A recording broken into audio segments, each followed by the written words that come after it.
What if I told you there's real gold hiding inside your old computer, your broken phone, and even that obsolete router gathering dust? Every year, millions of tons of electronic waste are discarded, yet most people have no idea that their trash contains tiny, but valuable, traces of one of the world's most precious metals. Today, we'll uncover the hidden journey of gold inside your electronics, where it hides, why it's there, and what it really takes to bring it back into the world. Gold's presence in electronics isn't some secret scheme, it's a necessity. Electronics demand materials that won't corrode, fail, or degrade over years of use, and gold is unmatched for its electrical conductivity and resistance to tarnish.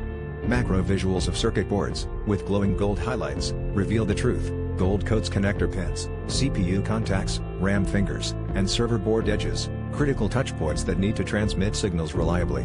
Animated overlays show how gold's thin layers ensure that even after thousands of insertions, data flows without interruption. But extracting this gold is a far cry from panning in a river. Industrial recycling facilities use specialized shredding, chemical, and mechanical separation processes to recover gold from massive volumes of e-waste. Animated diagrams illustrate how circuit boards are processed in bulk, with value counters ticking up as precious metals are separated. Yet, for all this effort, the payoff might surprise you. A single computer might only contain a few dollars worth of gold. Even large-scale operations require processing tons of electronics to yield a single ounce, making home extraction neither practical nor safe. So, is it worth it?